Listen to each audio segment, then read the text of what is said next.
दोस्तों, मेरा नाम सीमा है। उम्र अभी 22 साल की हूँ, लेकिन लगती हूँ थोड़ी छोटी ही, क्योंकि मेरी हाइट ज्यादा नहीं है, बस 5 फुट 4 इंच। मेरा रंग गोरा है और बाल लंबे काले जो कंठ तक आते हैं। मैं थोड़ी भरी हुई हूँ, मतलब वो जगह जहाँ लड़कियाँ शर्माती है, वो मेरे यहाँ थोड़ी ज्यादा ही भरी हुई लगती है। घर वाले कहते हैं कि मैं बहुत सुंदर हूँ, लेकिन मुझे लगता है कि मेरी आंखें सबसे ज्यादा आकर्षक है, बड़ी बड़ी और काली, जैसे किसी को घूर कर देखूं तो वह पिघल जाए। मैं गांव से हूँ, लेकिन शहर में पढ़ाई कर रही हूँ, बीए फाइनल ईयर में।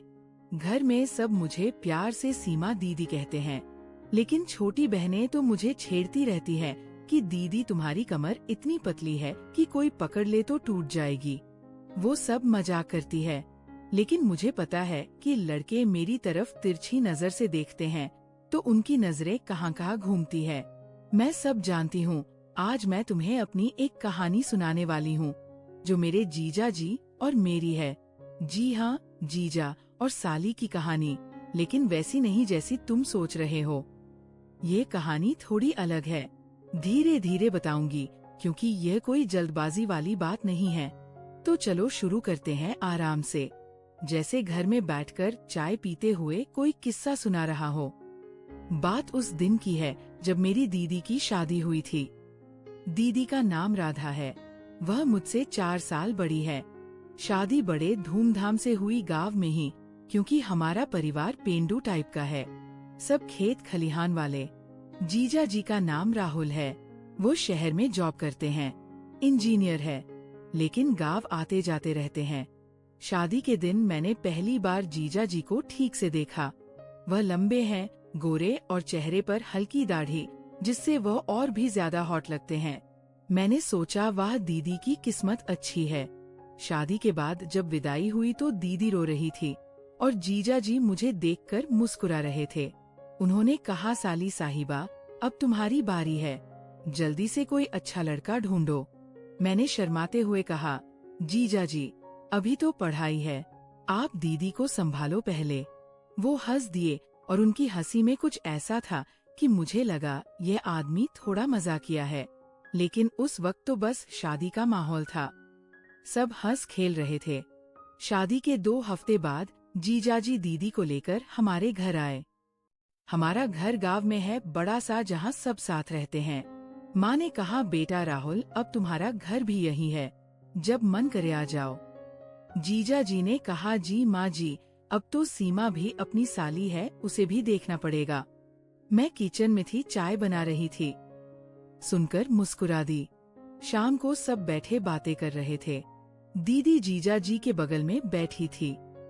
मैंने चाय दी तो जीजा जी ने मेरी तरफ देखकर कहा, वाह सीमा, तुम्हारी चाय तो बहुत मीठी है, लगता है हाथों में जादू है। मैंने कहा, जीजा जी, मीठी तो दीदी है, मैंने तो बस चीनी डाली है। वो हंस दिए और दीदी ने मुझे घूरा, लेकिन मजाक में उस रात डिनर के बाद जीजा जी बाहर टहलने गए और मैं भी उनके साथ चली गई, क्योंकि घर में लाइट कम थी और मुझे तारे देखना पसंद है। हम छत पर गए, जहाँ से गांव का नजारा दिखता है। जीजा जी ने कहा, सीमा, तुम्हारी आंखें तारों जैसी चमकती है, रात में और भी ज्यादा। मैंने शर्मा कर कहा, जीजा जी, आप भी ना दीदी से कहते हो ऐसे। वो बोले, अरे साली से मजाक तो बनता है, वो भी आधी घर वाली होती है ना। मैंने हंसकर कहा, हाँ, लेकिन आधी ही पूरी तो दीदी है। बातों बातों में रात हो गई और मुझे लगा कि जीजा जी बहुत अच्छे हैं, बातें करने में मजा आता है, लेकिन उनकी नजरों में कुछ ऐसा था जो थोड़ा गहरा लगता था, जैसे वो कुछ छुपा रहे हों। अगले दिन सुबह जीजा जी ने कहा कि वह मुझे शहर ले जाएंगे, क्योंकि मुझे कॉलेज की कुछ किताबें चाहिए थी। दीदी ने कहा, राहुल, सीमा को अकेले मत ले जाना, मैं भी चलती हूँ। लेकिन जीजाजी बोले, अरे राधा, तुम आराम करो, मैं और सीमा जल्दी आ जाएंगे, साली को थोड़ा घुमा भी दूंगा। दीदी हंसती और हम निकल पड़े। गाड़ी में बैठे जीजाजी ड्राइव कर रहे थे।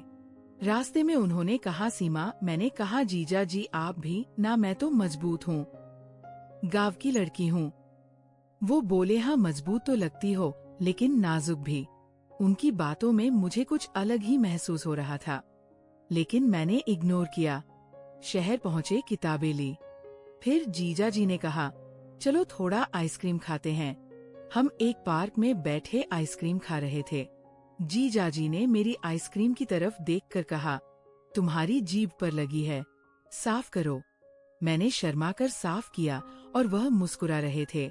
मुझे लगा ये मजाक है, लेकिन उनकी आंखों में कुछ अजीब सी चमक थी। मैं आइसक्रीम खाती रही। वो मेरी तरफ देखकर धीरे धीरे मुस्कुराते रहे। वापस आते वक्त गाड़ी में उन्होंने म्यूजिक लगाया, एक रोमांटिक गाना, और कहा, सीमा तुम्हें डांस आता है? मैंने कहा हाँ, लेकिन घर में ही। वो बोले, कभी मुझे सिखाना, मैं तुम्हारे साथ प्रैक्टिस करूँगा। मैंने हंसकर कहा, जीजाजी दीदी को पता चलेगा तो मारेंगी। वो हंस दिए और हम घर पहुँच गए। उस दिन से मुझे लगने लगा कि जीजाजी मुझसे थोड़ा ज्यादा बातें करते हैं, लेकिन दीदी को बुरा नहीं लगता। फिर एक हफ्ता बीता। जीजाजी दीदी को लेकर अपने शहर चले गए, लेकिन हर वीकेंड पर आते। एक बार वह अकेले आए क्योंकि दीदी की तबीयत ठीक नहीं थी। माँ ने कहा, बेटा राधा को अकेला मत छोड़ो। लेकिन जीजाजी बोले, माँ जी वो आराम कर रही है, मैं सीमा को कुछ काम सिखाने आया हूँ। वो कह रही थी कंप्यूटर सीखना है। मैं खुश हो गई क्योंकि मुझे कंप्यूटर चलाना आता था, लेकिन एडवांस नहीं। शाम को जीजाजी मेरे कमरे में आए लैपटॉप लेकर। हम बेड पर बैठे, वो मुझे सिखा रहे थे। उनकी उंगलियां कीबोर्ड पर चल रही थी और कभी मेरी उंगलियों को छू लेती। उन्होंने कहा, सीमा तुम्हारी उंगलियां इतनी नरम है जैसे रेशम। मैंने कहा, जीजाजी आप सिखाओ ना, मजाक मत करो। वो बोले, अरे मजाक कहाँ, सच कह रहा हूँ। अब ये देखो, ये बटन दबाओ। सिखाते सिखाते रात हो गई और जीजाजी ने कहा, थक गई हो, मसाज कर दूं? मैंने चौंक कर कहा, नहीं जीजाजी मैं ठीक हूँ। वो हंस दिए, अरे कंधों की तुम्हारी दीदी की तो मैं रोज करता हूँ। मैंने मना कर दिया, लेकिन दिल में कुछ गुदगुदी सी हुई। उस रात मैं सोचती रही, जीजाजी ऐसी बातें क्यों करते हैं? क्या वह मजाक करते हैं या कुछ और? धीरे धीरे महीने बीतने लगे। जीजाजी हर बार आते और मेरे साथ समय बिताते। एक बार घर में सब सो गए थे। रात के 11 बजे मैं किचन में पानी पीने गई तो जीजाजी वहाँ खड़े थे। उन्होंने कहा, सीमा नींद नहीं आ रही? मैंने कहा, हाँ जीजाजी, गर्मी है ना? वो बोले, हाँ गर्मी तो बहुत है, शरीर जल रहा है। उनकी बात सुनकर मैं थोड़ा असहज हुई, लेकिन कहा, पंखा चला लो। वो मुस्कुराए, पंखा से क्या होगा, कुछ और चाहिए? मैंने पूछा, क्या? वो बोले, ठंडी हवा जैसे तुम्हारी सांसें। मैं हंसती, जीजाजी आप भी ना दीदी को कहूंगी। वो बोले, कह दो, वो जानती है कि साली से मजाक बनता है। हम बातें करते रहे किचन में खड़े खड़े। जीजाजी ने मेरे बालों को छुआ, कहा, तुम्हारे बाल इतने सिल्की है, छूने का मन करता है। मैंने पीछे हटकर कहा, जीजाजी मत करो, लेकिन वो हंसते रहे। उस रात से मुझे लगने लगा कि जीजाजी की नजरें मेरे ऊपर ज्यादा रहती है। फिर एक दिन जीजाजी ने कहा कि वह मुझे एक सरप्राइज देंगे। दीदी भी साथ थी। हम तीनों शहर गए एक मॉल में। वहाँ जीजाजी ने मुझे एक ड्रेस गिफ्ट की, पिंक कलर की थोड़ी शॉर्ट। दीदी ने कहा, राहुल ये सीमा के लिए ठीक है। जीजाजी बोले, हाँ वो पहनकर देखेगी तो पता चलेगा। मैंने चेंजिंग रूम में जाकर ट्राई की, बाहर आकर दिखाया। जीजाजी ने कहा, वाह सीमा तुम्हारी टांगे कितनी सुंदर लग रही है, जैसे मॉडल। दीदी ने हंसकर कहा, बस करो राहुल। लेकिन मुझे लगा उनकी तारीफ में कुछ ज्यादा ही गर्मी थी। शाम को घर आकर मैंने वह ड्रेस पहनी और जीजाजी छत पर मुझे देखते रहे। उन्होंने कहा, सीमा तुम्हारी बॉडी पर ये ड्रेस फिट बैठती है, हर कर्व दिखता है। मैंने शर्माकर कहा, जीजाजी ऐसी बातें मत करो। वो बोले, क्यों, सच्ची बात है। बातों बातों में हम छत पर टहलते रहे और जीजाजी ने मेरे कंधे पर हाथ रखा, कहा, तुम थक गई हो, सपोर्ट चाहिए। मैंने हटा दिया, लेकिन दिल धड़क रहा था। समय बीतता गया और जीजाजी की बातें और ज्यादा गहरी होने लगी। एक बार घर में पार्टी थी, रिश्तेदार आए थे।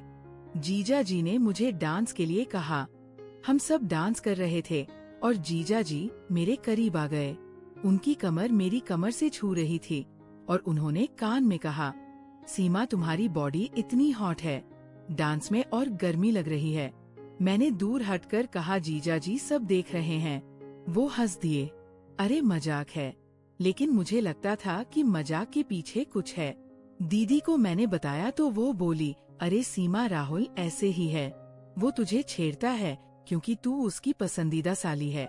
मैं चुप रही, लेकिन सोचती रही कि क्या होगा अगर ये मजाक आगे बढ़ जाए। महीनों ऐसे ही बीते। जीजा जी आते, मुझे गिफ्ट देते, बातें करते, छूने की कोशिश करते, लेकिन कभी जबरदस्ती नहीं। एक बार रात को मैं सो रही थी। जीजा जी कमरे में आए। कहा, सीमा पानी है? मैं उठी, पानी दिया। वो बैठ गए। कहा, तुम्हारी नींद में भी तुम सुंदर लगती हो, जैसे कोई परी। मैंने कहा, जीजा जी जाओ ना, दीदी इंतजार कर रही होंगी। वह बोले, राधा सो गई है, मैं तेरे साथ बात करना चाहता हूँ। हम बातें करने लगे देर रात तक। जीजा जी ने मेरे हाथ पकड़े, कहा, तुम्हारी स्किन इतनी सॉफ्ट है, छू कर देखूं। मैंने मना किया, लेकिन वो मुस्कुराते रहे। मुझे लगने लगा कि जीजा जी मुझे हमेशा छूने की कोशिश क्यों करते रहते हैं। फिर एक दिन जीजा जी ने कहा कि वो मुझे एक स्पेशल जगह ले जाएंगे जहाँ कोई नहीं जाता। दीदी को काम था तो वो नहीं आई। हम गांव के बाहर एक पुराने बगीचे में गए जहाँ फूल और पेड़ थे। वहाँ बैठे जीजा जी ने कहा, सीमा तुम्हें पता है साली जीजा की आधी घर वाली होती है, लेकिन कभी कभी पूरी भी बन जाती है। मैं चौकी, जीजा जी क्या कह रहे हो? वो बोले, मजाक कर रहा हूँ, लेकिन अगर तुम कहो तो। मैंने कहा, नहीं कभी नहीं। लेकिन वो करीब आए, मेरे गाल पर हाथ रखा, कहा कि तुम्हारे होठ इतने गुलाबी हैं, जैसे गुलाब की पंखुड़ी छूने का मन करता है। मैं पैर थी, लेकिन दिल में सस्पेंस था कि अब क्या होगा। वो हंस दिए। अरे डर मत, मैं ऐसा नहीं हूँ। हम वापस आए, लेकिन मेरे दिमाग में वह बात घूमती रही। ऐसे ही दिन बीतते रहे। जीजा जी की बातें, उनकी नजरें, सब मुझे लगता था कि कुछ होने वाला है। मैं डरती भी, उत्सुक भी। एक बार घर में मैं और जीजा जी अकेले थे।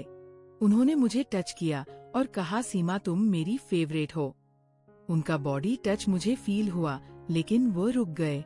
मैं सोचती अब क्या होगा, लेकिन नहीं। महीनों बाद एक दिन जीजा जी ने मुझे बुलाया। कहा, सीमा तुमसे कुछ कहना है। मैं डर गई, सोचा अब वो कुछ कहेंगे, लेकिन वो बोले, सीमा मैं जानता हूँ कि तुम्हें लगता है मैं तुम्हारे साथ फ्लर्ट करता हूँ, लेकिन सच ये है कि मैं तुम्हें अपनी बहन जैसी मानता हूँ। वो सब बातें सब इसलिए क्योंकि मैं तुम्हें टेस्ट कर रहा था।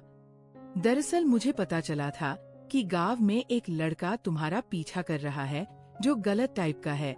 मैं तुम्हें सिखाना चाहता था कि ऐसे लोगों से कैसे डील करो, कैसे उनकी बातों में ना फंसो, और वो गिफ्ट जगह सब इसलिए कि तुम कॉन्फिडेंट बनो।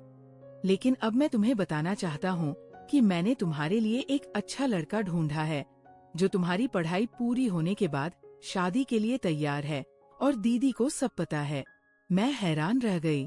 वो सब मजाक नहीं, एक सबक था जहाँ जीजा ने साली की रक्षा की, और अब मैं खुश हूँ क्योंकि वह लड़का जो जीजा जी ने ढूंढा वह मेरा क्रश था। तो दोस्तों, कहानी ऐसी थी जो सबको पसंद आएगी। अगर ये कहानी और इसकी सीख आपको छू गई हो तो दिल से एक लाइक जरूर कर दें।